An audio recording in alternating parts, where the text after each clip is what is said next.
What is going on, FA Nation? My name is Justin Fensterman, along with Jon Impemba, and with 10 games on the NBA slate, it's time to talk a little DFS. J.I., what's going on, man? Happy Friday. Yeah, happy Friday to you too. And Fancy, breaking news as we're coming on here, Kawhi Leonard ruled out. How about that? Wow. You know, we're just kicking off this in fantastic form, getting some injury news. And why not, right? Like, as if there isn't enough injury news already get to one of the potential stars of the slate, Kawhi Leonard, now out, which puts a lot more focus in on our guy here, Paul George.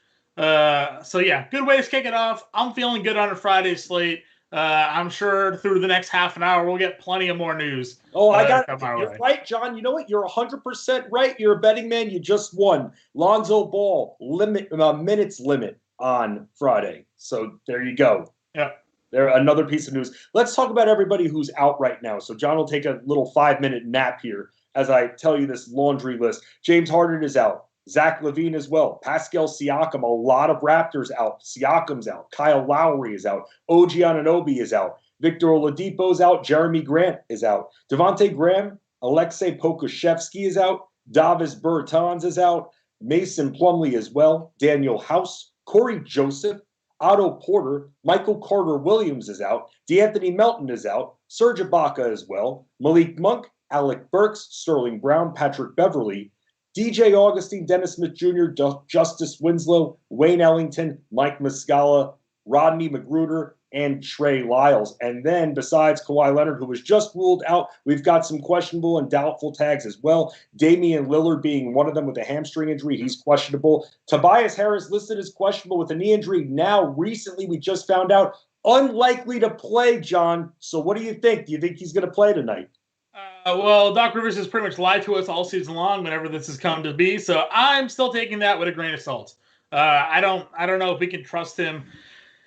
You know, he told us one time that he was unaware that Joel Embiid was questionable all day. He told us one time Embiid looked good, that Ben Simmons was all right. And all those guys ended up not playing or playing. So take it for what it's worth here. We did just get Lonzo Ball will still start tonight, even with the minutes limit there. So.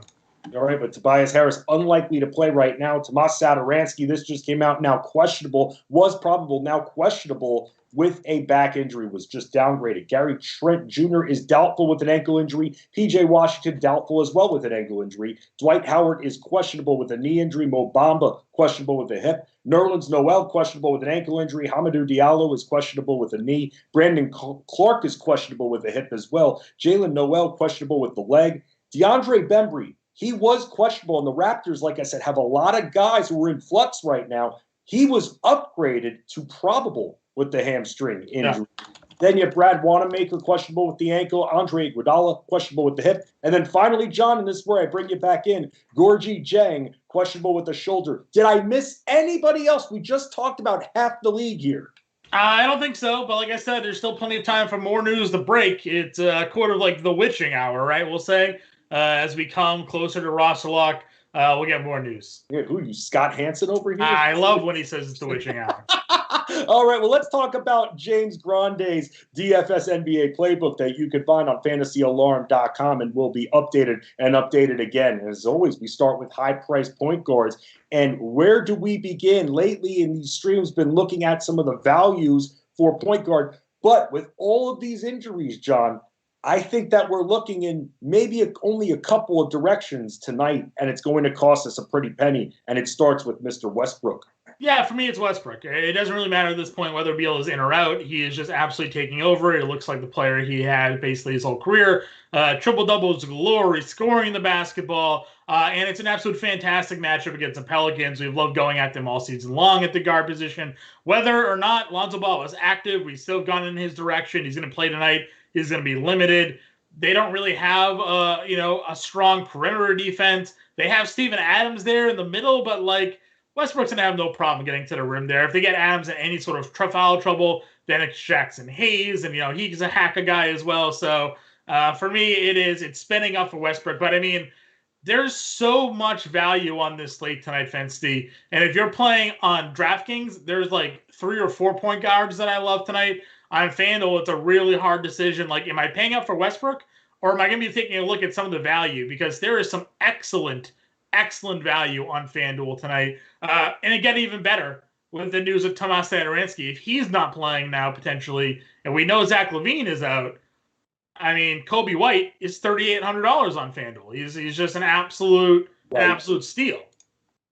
Right. So besides that, though, if you want to look at value, you can look once again, take advantage of the Raptors. Malachi Flynn, he should be able to get a lot of minutes. Very cheap. FanDuel really giving us a break. Even Terry Rozier, who's in the playbook at 7K. No Devontae Graham. Malik Monk is still hurt. No Gordon Hayward. You have PJ Washington, we'll have to see. Doubtful, probably not playing. I mean, that's a very awesome price for him. And it's against Brooklyn, too. You can score on Brooklyn. He can definitely score in Brooklyn. We just saw him go off the other night, and he, like you just mentioned, he is really the only scoring option, true scoring option, I guess, left on that team. We've seen McDaniels and Bridges obviously step up of late. My worry here, really, I think, is whether or not Charlotte, with really only Terry Rozier, can look at Kevin Durant and Kyrie Irving and keep this game within 10 points. So, that's my question with Rozier. And like I said, as good of a matchup these guys are in the mid-tier, I just like the bottom guys. Malachi Flynn going up against Orlando. He's cheaper than Rozier. He's starting tonight. We know that there's no Siakam, there's no Anunoby, there's no Kyle Lowry tonight. He's been giving you 35 minutes. He's been really, killing the production. You got him in a great matchup against Orlando. On the flip side of that matchup is Cole Anthony. There's no Michael Carter-Williams tonight. Anthony's already been playing 25 minutes a night. Likely going to start tonight. Could see 30 minutes. Gets a great matchup on the other side of that. So for me, it's like pay up for Westbrook, or we're looking at the mid-tier value guys. The upper mid-tier, maybe the B-tier, I'm not looking at tonight. Your decision on FanDuel is pretty much made. It's Westbrook, and it's one of these guys that we just mentioned. We just mentioned 4 of them. And that's not even a sweat. Right. We can just go about our business now because we have the high-priced guy, and we have got such great value. How don't I go after Kobe White? That's what I'm saying. He's my number one now. Satoransky sits out. I'd consider, we talked about this on the podcast last night, I think Flynn, we had ranked as our number one sort of mid-tier value spend. I think if Kobe White is by himself tonight, no Zach LaVine, no Tomas Satoransky, and he's in the starting lineup, I think he's my number one guy on FanDuel at $3,800. Even on DraftKings at $5K, we've seen this guy go for 50 fantasy points this year. But they moved him to the bench for whatever reason. Fancy, you're not going to believe this. Paul George, now a game-time decision due to an illness. Every day. This is every day. How are we supposed to set projections? How? I don't know how we're supposed to do it. But, I mean, listen, Marcus Morris to the moon, assuming he plays. Terrence Mann, talking about point guards now. Terrence Mann, Reggie Jackson likely getting bumped. Luke Kennard at shooting guard. Absolute wild move here. And he's sick. He's sick. He's sick. He's got an illness. So, it obviously doesn't look good, right? So we can potentially now have. Adam Otis and I were talking about this last few shows that we've hosted on the radio. The Clippers have been doing this to us all year. Yeah. They've been literally playing us like a fiddle all year long. Yeah, we had it a couple times with late scratches. At least we're sort of getting the news now on these guys, right? I mean, I think it's. They're in Philadelphia. So here's the fortunate thing tonight. We're gonna know before roster lock. This game locked at 7:00. So at least that's a positive.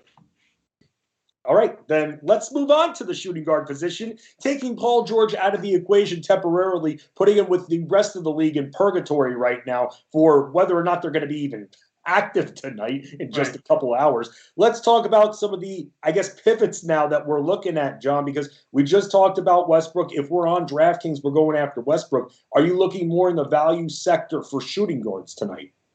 I am looking a little bit here at the value section. I remember, I think we like a lot of the mid-tier options here a little bit. I'm still okay with Fred VanVleet, even though he's come back and missed a lot of time. I think that because they're lacking a lot of depth, he's going to be someone, unless we get word he's on a minutes limit, could still play his 30 to 35 minutes tonight, and that's his price tag. What about McCollum? I mean, I know with Lillard right now, we don't know if he's going to be in, and I know that he hasn't been as productive. It's dipped just a little bit, but, I mean, I'm looking on DraftKings. He is 8K. Yeah, no, for sure. Are they home or away, Fancy? They are away. They're away. All right, so they're in San Antonio. Listen, we always say this. If Damian Lillard sits out, then yes, you play CJ McCollum in a heartbeat. And now you can also play Norman Powell. I think both of those guys will get huge bumps, obviously, in usage and fantasy point per minute production. So I agree with you. You can look at Powell, you can look at McCollum sort of there in that mid to upper tier. I think both of those guys are very much in play for me. But it's really, again, we're looking at the value. Gary Harris is near min price FanDuel, near min price over on DraftKings. He's played over 30 minutes the other night. His production's on the way up here. No Michael Carter-Williams. I think Gary Harris against Toronto is in a prime spot to produce now. And I said this on the podcast. We talked about it earlier today. I think this is an opportunity now for Gary Harris to come to Orlando and be a little bit more offensive forward. Maybe what we thought he was coming to be a couple years ago. Remember, Fancy, like he was actually looking like a decent offensive player, but then they got too many offensive guys around him. He just didn't take any more shots. I think now he's on a team where they look to him to shoot a little bit more, and there's some upside there. I'm going to put this out there. Gary Harris, a 100% healthy Gary Harris, is the most complete player on that Magic roster. What do you have to say about that? I'll agree with you. It's hard to disagree. I mean, Terrence Ross is just a scorer. Cole Anthony's too young. Wendell Carter's still developing. Chuma's still developing. So yeah, I'll give you that. I think Harris, when healthy, is their best defender and maybe their best complete scorer because he can shoot from the outside. I mean, Otto Porter's there, but here's the deal: are we going to see Otto Porter again? Yeah, he's hurt all the time. Yeah, all the time, man. So besides that, looking at some value when it comes to the shooting guard position, someone that we should talk about, especially now with the Bulls having some injury issues. What about Grayson Allen on the other side? He's just someone that gets it done, except when you need him to hit clutch free throws, and he can't do that. I don't know if you saw the game the other night, 99%. Woof, choked on that. No, we've been riding Grayson Allen pretty much all season. His price tag really never rises above $5K. He's in the starting lineup. He plays a lot of minutes. We sit on there and kind of rely on him for just 20 to 22 fantasy points, but he shows that he has some GPP pop. He's gone for over 38 fantasy points now twice in the last 5 games. So, if he's going to go ahead and start making shots, then he has some real upside. And you're right, this could be a matchup to do it with a depleted Chicago team. Any interest in Kevin Porter at all? I do. Listen, we talked about it on the podcast again last night. We brought it up numerous times here. There's, they're having injuries right now. There's no DJ Augustine. There's no Sterling Brown. They traded Oladipo. So the shooting guard spot is really all his to own. And he's playing 40 minutes. He had a double-double the other night playing next to John Wall. So he's not coming off the court. He's starting. I think Kevin Porter's in a great spot. Also in that mid-value that I like, and then we'll leave the mid-value. Clearly, I know where I like tonight, but Derek White also in a good spot. Portland doesn't play good defense, and Derek White's getting the minutes, and I think that he's safe tonight. What do you think of 6,200? I give San Antonio a lot of credit that, at least lately on their back-to-backs, the players have been allowed to play. That was a torturous thing earlier in the year. Whenever San Antonio was on a back-to-back, you didn't know if it was going to be the front or the end where Pop would rest them. So San Antonio is on the front leg of a back-to-back tonight, so that's always sort of like creeped in my mind. But I agree with you. Derek White's been very stable. I think he's a great option. Let's move on to the small forwards here because we have to start with a little revenge narrative here. You, me, and James Grandi wrote the playbook on the site right now that we're talking about. Jimmy Butler. Come on, man. Is there a really better position? It's Minnesota. He's going to completely destroy them tonight. Doesn't matter. Yeah, he did not like his time in Minnesota. Tom Thibodeau being the coach there for a little bit, gave him all of the minutes. He hated the 40-minute rotation basically that Thibodeau would play.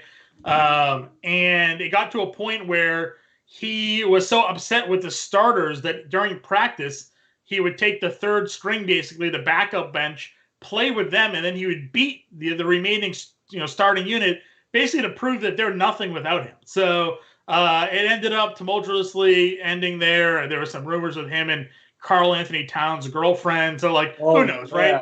Yeah. But he hates. He definitely doesn't like being in Minnesota. Does not like their team. So we're big on that sort of revenge narrative there. We are getting the official news here for Toronto. Van Vliet's in, Bembry's in, Trent is officially out. So we'll see what more comes. Yep, we do. And some of their reserves I saw were also questionable. So I was actually wondering for part of the day if they were going to have a team. They were going to be able to field a team for tonight. So looks like that's good. Normally we're warned by this point whether or not that's not going to happen or in danger of not happening because you can only have so many players. And You know what they say, no ticky, no laundry. Let's talk about some value small forwards here. Someone that we've been discussing, you got to start looking at that value on the Thunder. Lou Dort, he's been good. And like you told me and we were talking about, I mean, taking a lot of shots the other night. So with that, being in the 5K range on both sites, I like that tonight against Detroit. Yeah, listen, I think this is a great opportunity for him to come back, and we saw him shoot like 30 times the other night. And Detroit is an interesting matchup in its own right because they're without a lot of their guys tonight as well. You know, there's no Mason Plumlee, no Jeremy Grant, no Corey Joseph. I know we didn't talk about him, but Josh Jackson, the last time that all those guys sat out, went for 40 fantasy points. So if you're looking for another sort of, mid-tier shooting guard or small forward, I think he's even a power forward. Oh, he is. He's a power forward on FanDuel. On DraftKings, rather, because James does have him in the playbook there.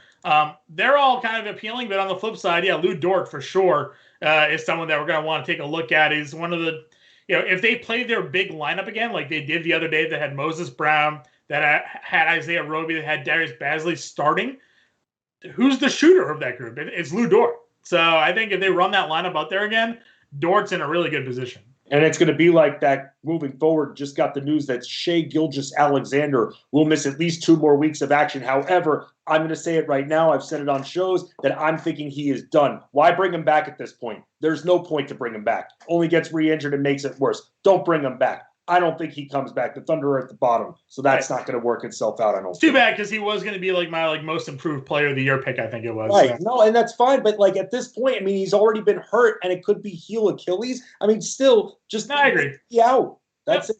You mentioned Detroit on the other side. I mean, we've been talking about Sadiq Bey as well as someone that you can definitely look at as some of Detroit's. You mentioned Josh Jackson as well. So we'll have to see where we are with them. With anybody else that is inactive, we'll continue going over the injury news. Let's move on to power forward, though.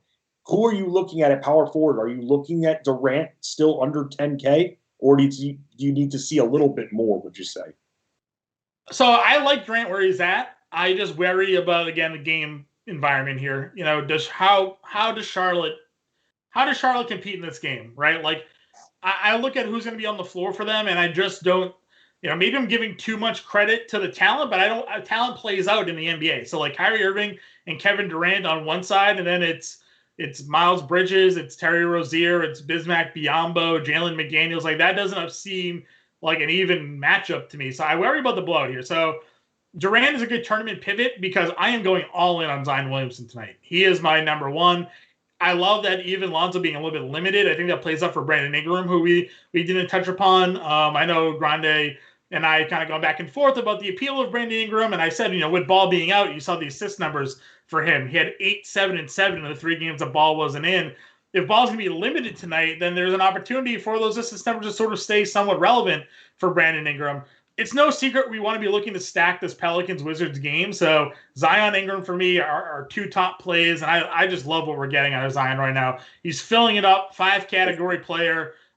He's looking like the star he should be, right? He's no more the guy that gives you, 20 and 10 with like a couple assists, no blocks, no steals. And you're like, 10K, he's only giving me 40, 45 fantasy points. I can't go there. Now we're getting 60, 70 fantasy points in recent games, showing his upside. And there's no better matchup for him right here than against the Wizards. Yes, a major pace-up spot. It's always a pace-up spot versus Washington. But something you said that I want to hit on, hard to trust when he wasn't rebounding. And we were talking, if you're going to trust in Zion and he's not going to rebound, we need him to produce in other categories. Yeah. And something that he has said in reports is that he likes running the point.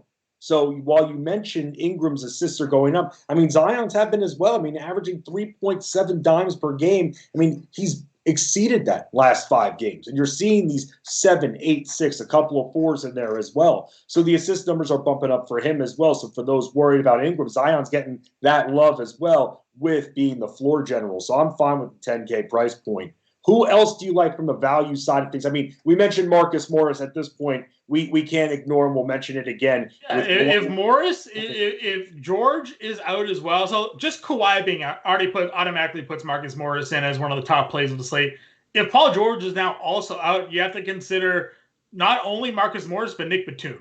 I think Batum is a guy that's going to be on a lot of people's radar, and deservingly so. He's already in their rotation, so it's not like it's changing. like much in terms of that aspect. But when you take out two of the high usage rate players, on the team, and George and Leonard, it just kind of obviously increased the opportunity for a guy like Nick Batum to produce. DraftKings, he's small forward and power forward eligible.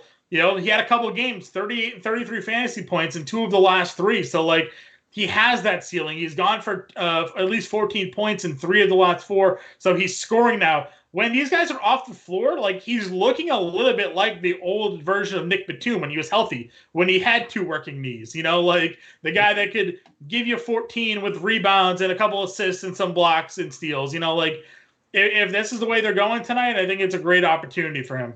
Yes, and before, by the way, we continue going over the power forward position, let's talk about the Raptors, because I was just mentioning, would they be able to field a team? Here is what they're looking at. They're looking at Flynn, Van Vliet, Bembry, Boucher, Birch, Hood, Johnson. They've got enough Watson, Gillespie, Watanabe. They've got all of them. They're good to go. So nothing to worry about regarding them tonight, so you can trust in those active Toronto Raptors. Any other values, power forwards you like? I mentioned you got to continue looking at the Thunder. And since he's come back, Darius Bazley has been quite a contributor.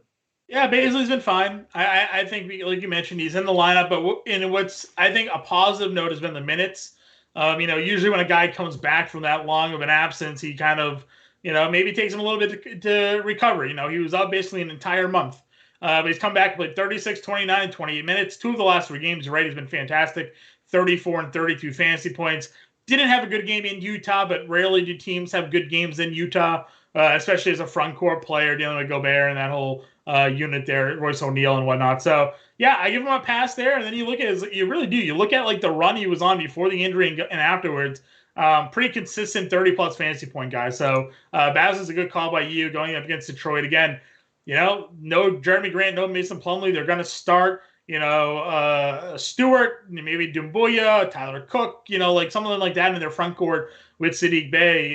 It should be an advantage. It should be at least not a difficult matchup for him. With some of the Bulls scorers being hurt, are you looking at any of the Bulls forwards at all with some of those guards being out, or questionable rather? Yeah, I mean, I want to see who's going to start, obviously, and we talk a lot about it's kind of a hodgepodge of, it's Thad Young, it's Lauri Markkanen, it's my guy Daniel Tice, who's been phenomenal lately. All those guys are likely going to be in the mix. Maybe Denzel Valentine is a sneaky little dart play. Like, if Thomas Saransky's out as well, there's an opportunity for Valentine. Maybe Ryan Arcidiacono. Again, if you really want to get dirty with it, like, he could be a guy that, like, takes over the backup guard role tonight and sees 20 or so minutes. So, like, the Bulls being as depleted as they are, I want to see what that lineup ends up taking a look at. But yeah, if you want to take a stab at Daniel Tice, rather, he's been really great. It's hard to argue. 27 more minutes in three straight, scoring the basketball, rebounding the basketball. The production's been there for him. Yep, and I would take a consideration for those that play multiple lineups. Put Chuma Okeke in one, and here's why. Toronto hasn't been able to stop any forward from doing whatever they want as soon as they cross that arc. So with that, I mean, John, I don't know if you disagree with me. He's sitting there at 5,100 on a team that is in desperate need of any kind of production. We were talking about Gary Harris. I mean, do you feel like Chuma Okeke is in play tonight in this matchup? So I think matchup-wise, like, yes, he's in play, but he's not something that's really on my draft radar tonight. If you're playing over on FanDuel, guys like Isaiah Stewart, Kevin Birch, Daniel Tice are all power forwards, where on DraftKings, they're actually all center eligible. So on FanDuel, you don't really need to pay up, the 5,100 for Okeke, because all three of those guys are cheaper than him, and they're in similar spots. On DraftKings, Chuma is, let me see here, he is 5,100 as well. Yeah, so again, like, it's a good environment, like you said. I guess maybe it's worth taking a look. Jalen McDaniels is 5,200. It's kind of maybe a better spot for him given the lack of guys options there with Charlotte. I think Truma's fine. He's not a top play for me. Maybe if I'm stacking that game, because Orlando or Toronto could be a little bit of a sneaky game stack tonight because no defense, everybody just scores. So I don't hate the call offense. It's not something I'm totally playing tonight, but I could see a reason to get him in your lineup. Let's move on to the center position, talk about the final position in James Grande's playbook here. A lot of interesting options, a lot of appealing options, but who are you going to be prioritizing from these centers? It's Vucevic, it's Joel Embiid. Now, Embiid actually is a little bit interesting for me because I was in love with Embiid tonight, thinking that Tobias Harris wasn't going to play against the Clippers, and now all of a sudden there's no George potentially, and we know there's no Kawhi. So it's like, all right, do the Clippers have enough now to hang with the 76ers, right? Like, either way, I think not having George and potentially George and no Kawhi on the floor helps Embiid immensely. Just from sort of help defense perspective, if they're down in the post, like, Marcus Morris is an okay defender. Zubac is fine in his own right, but I was already loving Joel Embiid as one of my top center plays tonight, more than Nikola Jokic. Even though there's no Jamal Murray, like I think the matchup against Houston for him is one that game could be over quick. So I liked Embiid a lot. Vucevic, makes an even more of a case now if they're going to be without another rotational player. So those are my top two spend-ups at center. Where are you at with Valanciunas? Because he destroyed the Bulls the other night. And again, 7,900 on DraftKings. He's still in that great price point. And we're talking Vucevic, and he was able to beat him. I mean, what do you think about Valanciunas tonight?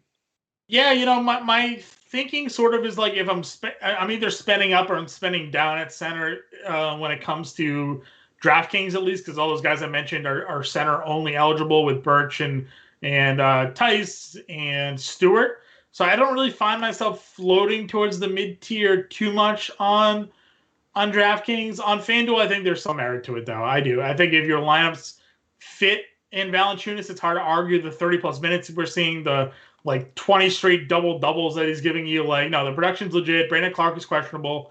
I think that's fine. I think Valanciunas is a good play. And I was worried, and I risked it, and I put him in the starting five the other day, and I said, look, I mean, this is the show me matchup. I mean, Vucevic is a better defensive center than what they had, and he was able to eat him alive. So I guess, you still have to go after him until he doesn't give you that satisfying return. And as long as he does, especially if he's under 8K, I'm going to go after him, John. You can follow John on Twitter at JImpemba777. You can follow me at FenceDSports. John, I'm sure that another 20 players will be ruled out before roster lock. That's why you got to get in the chat. You got to stay with the news, get your lineup set, because we always dominate here on FA. No other option. We just win.